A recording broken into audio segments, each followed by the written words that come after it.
സാന്ദ്രാനന്ദാവബോധാത്മകമനുപമിതം കാലദേശാവധിഭ്യാം നിർമുക്തം നിത്യമുക്തം നിഗമചരതഹസ്രേണ നിർഭാസ്യമാനം അസ്പഷ്ടം ദൃഷ്ടമാത്രേ പുനരുപുരുഷാർത്ഥാത്മകം ബ്രഹ്മതത്വം തത്താവത് ബാധിതാക്ഷാത് ഗുരുഭവനപുരേഹന്ത ഭാഗ്യം ജനാനാം. നമസ്കാരം. സനാതന ധർമ്മസംഹിതകളിലെ വിജ്ഞാനശകലങ്ങൾ പങ്കുവയ്ക്കാനായുള്ള ചാനലായ നാദശ്രീയിലേക്ക് എല്ലാവർക്കും സ്വാഗതം. ചാനൽ സബ്സ്ക്രൈബ് ചെയ്യാനും ലൈക്ക് ചെയ്യാനും ഓർമ്മപ്പെടുത്തിക്കൊള്ളുന്നു. സബ്സ്ക്രൈബ് ചെയ്തവർക്കും ലൈക്ക് ചെയ്തവർക്കും നന്ദി രേഖപ്പെടുത്തിക്കൊള്ളുന്നു. ശ്രീമന്നാരായണത്തിൽ 57ാമത്തെ ദശകം പ്രലംബാസുരവധത്തിൽ 2 ശ്ലോകമാണ് പറഞ്ഞു വെച്ചത്. 3 ശ്ലോകം. താവത് താവക നിധന സ്പൃഹയാലു, അല്ലയോ മരണമില്ലാത്തതായിട്ടുള്ള ഭഗവാനെ, അങ്ങേ കൊന്ന് കംസ പ്രീതി നേടി പാരിതോഷികം നേടാനുള്ള അവൻ്റെ ആ ഒരു മൂഢശ്രമം, ഒരിക്കലും നടക്കാത്ത ശ്രമം, ദൈത്യപ്രലംബനാമ പ്രലംബബാഹും ഭവന്തമാപേദേ. പ്രലംബൻ 2 അർത്ഥത്തിൽ പ്രയോഗിക്കണം. ദീർഘങ്ങളാകുന്ന കൈകളുള്ള ആ പ്രലംബാസുരൻ അവിടെ എത്തി. ഭാണ്ഡീരകം എന്ന് പറഞ്ഞിട്ടുള്ള വടവൃക്ഷത്തിൻ്റെ അടുത്ത്.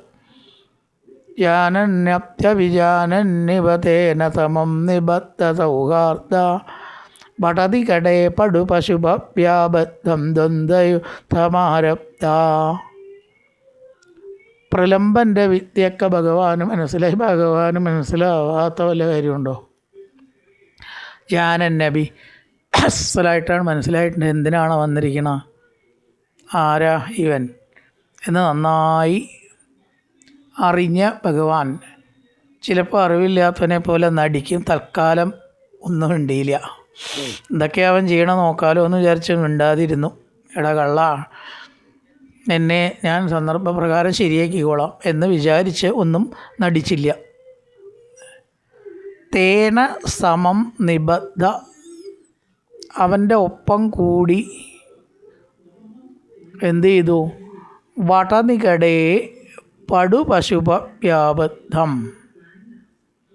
വടപശു നികടേ, വടം എന്ന് പറഞ്ഞാൽ പേരാൽ, പേരാലിൻ്റെ അടുത്ത് ഗോപന്മാരെ ഉൾപ്പെടുത്തി ചേരി തിരിഞ്ഞ് ഒരു ദ്വന്ദ്വയുദ്ധം ആരംഭിച്ചു.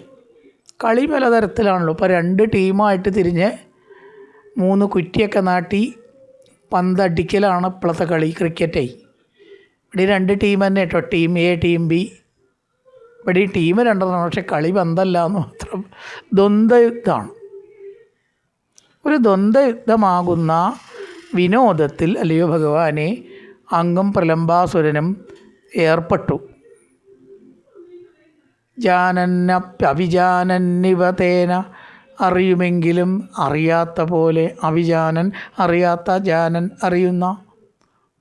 നല്ലതാണ് ഈ സംസ്കൃതം പഠിക്കാനൊക്കെ എത്ര എളുപ്പം അറിയും. അങ്ങനത്തെ കാവ്യങ്ങളുണ്ടെങ്കിൽ അല്ലെ, ജാനനും ഉണ്ട് അജാനനും ഉണ്ട്. ജാനന്യപ്യവിജാനൻ, അറിയുമെങ്കിലും അറിയാത്ത പോലെ, ഇവ ചിന്തിച്ച് നടിച്ച്, അറിയാത്ത പോലെ നടിച്ച്, തേന സമം നിബദ്ധ സൗഹാർദ്ദ, അവനോട് ഒരു ഗോപനെ പോലെ സൗഹാർദ്ദം നടിച്ചു. അറിഞ്ഞാൽ പിന്നെ അത് പറ്റില്ല. ഗോപനെ പോലെ സൗഹാർദ്ദം നടിച്ച്, ഗോപനെ പോലെ തന്നെ വിചാരിച്ചു, ഗോപനോട് പെരുമാറുന്ന പോലെ പെരുമാറി.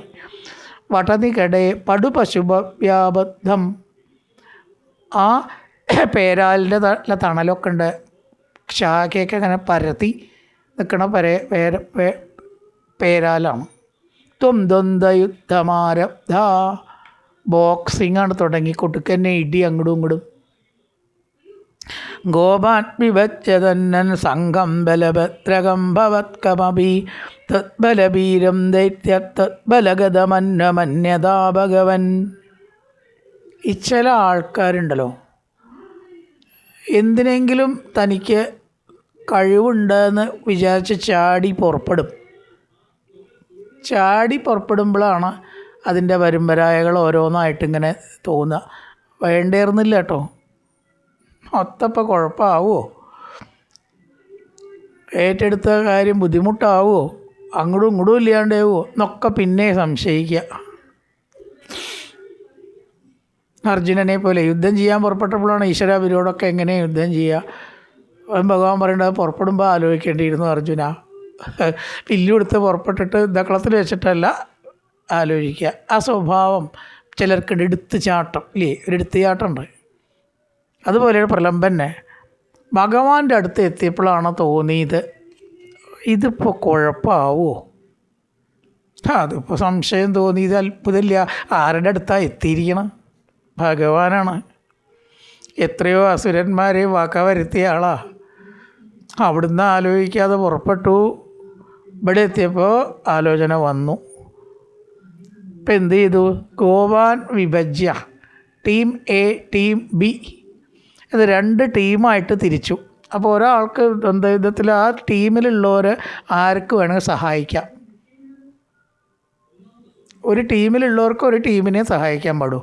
എതിർ ടീം ഇപ്പം തൽക്കാലം ശത്രുവാണ്. കളി കഴിയണവരെ താൽക്കാലിക ശത്രുതയേ ഉള്ളൂ. അവരെ ടീം ശത്രുതയാണ്. കഴിഞ്ഞാൽ പിന്നെ രോഗിയായി കേട്ടോ. സംഘം ബലഭദ്രകം ഭവത്കമവി. ബലഭദ്രൻ ഒരു ഭാഗത്ത്, കൂട്ടര് ഗോപന്മാരുണ്ട്. കൃഷ്ണൻ വേറെ എതിർഭാഗത്ത് കൂട്ടര് ഗോപന്മാരുണ്ട്. കൃഷ്ണൻ ഒരു ഭാഗത്ത്, ബലഭദ്രൻ മറുഭാഗത്ത് എന്ന രീതിയിലാണ് ടീം ഉണ്ടാക്കിയത്, രൂപീകരിച്ചത്. ഇപ്പോൾ പ്രലംബനാകെ ഭയമായി. കൃഷ്ണൻ്റെ എതിർഭാഗത്ത് കൂടിയാൽ കൃഷ്ണൻ തൻ്റെ കഥ കഴിക്കും. ഒരു സൂത്ര നല്ലത്, കൃഷ്ണൻ്റെ ടീമിലാണ് ചേരുക. അപ്പോൾ കൃഷ്ണൻ സ്വന്തം ടീമിലുള്ള ഒരാളെ കൊല്ലില്ലല്ലോ. അങ്ങനെയാണ് യുദ്ധത്തിൻ്റെ നിയമം. ആക്രമിച്ചുകൂടാ, എതിർഭാഗത്തുള്ളവരെ ആക്രമിക്കാൻ പാടൂ. ചാടി പുറപ്പെട്ട് ഭഗവാന്റെ ശക്തിയെക്കുറിച്ച് ഭയന്ന പ്രലംബാസുരൻ മടങ്ങിപ്പോയ ഭീരുത്വവും അതും പറ്റില്ല. ഒരു സൂത്രം കണ്ടെത്തിയതാണ് കൃഷ്ണൻ്റെ ഭാഗത്ത് അങ്ങോട്ട് ചേരുക. അപ്പോൾ കൃഷ്ണനിൽ നിന്ന് ഭയം ഉണ്ടാവില്ല. ത്വത് ബലഭീരും, കൃഷ്ണ അങ്ങയുടെ ബലത്തിൽ ഭയം ഉണ്ടായി. ഉപായക്കാരനല്ലാന്ന് പല പ്രാവശ്യം കൃഷ്ണൻ തെളിയിച്ചു കൊടുത്തതാണ്, ഒരു പ്രാവശ്യമല്ല. ത്വത് ബലഭീരും, അങ്ങയുടെ ബലത്തെക്കുറിച്ച് ഭീരുവായ ദൈത്യം ആ അസുരൻ എന്ത് ചെയ്തു? ത്വത് ബലഗതമന്വമന്യത ഭഗവൻ, അങ്ങയുടെ ഭാഗത്ത് ചേർന്നു. അതായത് ഈ സംഘത്തിൽ, അങ്ങയുടെ സംഘത്തിൽ നിൽക്കാൻ തീരുമാനിച്ചു. അന്വമന്യത എന്നുള്ളത് അങ്ങയുടെ ബലത്തിൽ നിന്നുകൊള്ളാൻ സമ്മതിച്ചു.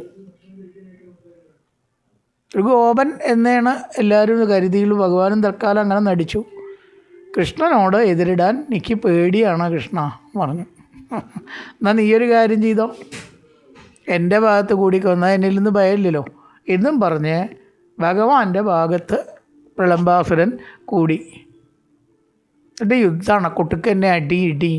കൽപ്പിത വിജേതൃവഹനേ സമരേ പരയൂഥകം സദൈതതരം ശീതാമാനമദത്ത പരാജിതോ ഭക്തദാസദാം പ്രദയൻ.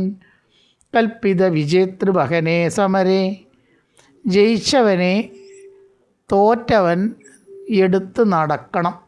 ഇതൊരു വ്യവസ്ഥയാണ് ഈ കളിയുടെ. ആര് ജയിച്ചോ അവനെ തോറ്റവൻ തോളിലേറ്റി നടക്കണം. അതാണ് ശിക്ഷ. അതിന് തയ്യാറുണ്ടെങ്കിൽ കളിച്ചാൽ മതി എന്നാ കളിയുടെ നിയമമാണത്. അത് വ്യവസ്ഥയാണ്.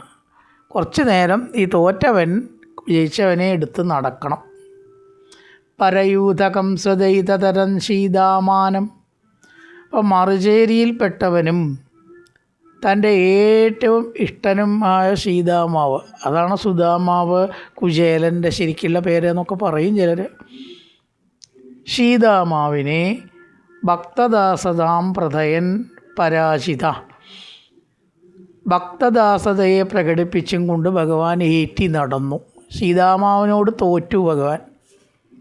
ഭഗവാൻ ഈ ഭക്തന്മാരോട് തോൽക്കാൻ ഒരിഷ്ടമാണ്. വേറെ ആരോടും തോൽക്കാൻ ഇഷ്ടമില്ല, തോൽക്കില്ല. ഭക്തൻ്റെ മുമ്പിൽ ഒന്നിങ്ങനെ തോറ്റു കൊടുക്കുക എന്ന് പറഞ്ഞാൽ അത് ഒരു രസമാണ് ഭഗവാനെന്നാണ്. ഒരു പോരായ്മ ഭഗവാനില്ല. എൻ്റെ ഭക്തനോട് ഞാൻ തോറ്റു എന്ന് പറഞ്ഞാൽ അതൊരു അഭിമാനമായിട്ട് അത്രേ ഭഗവാൻ എടുക്കുക. ഭഗവാന് ചില പ്രത്യേകതകളൊക്കെ ഉണ്ട്. അപ്പോൾ ഈ സുധാമാവിനോട് തോറ്റ പോലെ കാട്ടി ഭഗവാൻ ഉണ്ടോ തോൽക്കണു, അങ്ങനെയാവുക. അപ്പോൾ ഇവിടെ അങ്ങോട്ട് തോൽക്കുക എന്ന് പറഞ്ഞാൽ തൻ്റെ ഭക്തനോട് തോറ്റ് എന്ത് ചെയ്തു? ഭക്തദാസതാം പ്രതയൻ, ഭക്തിയാകുന്ന കയറുകൊണ്ട് മാത്രമേ ഭഗവാനെ കെട്ടിയിടാൻ പറ്റുള്ളൂ. വേറൊരു കയറുകൊണ്ടും ഭഗവാൻ ഒതുങ്ങില്ല. ഭക്തദാസതാം പ്രതയൻ, ആ ഭക്തദാസത കാണിച്ചുകൊണ്ട് എന്ത് ചെയ്തു? പരാജിത അതത്ത, പരാജയപ്പെട്ട് ജയിച്ച സുദാമാവിനെ തോളിലേറ്റി നടന്നു. കൽപ്പിത വിജേതൃവഹനെ, വിജേതൃവഹൻ ജയിച്ചവരെ വഹിക്കുക.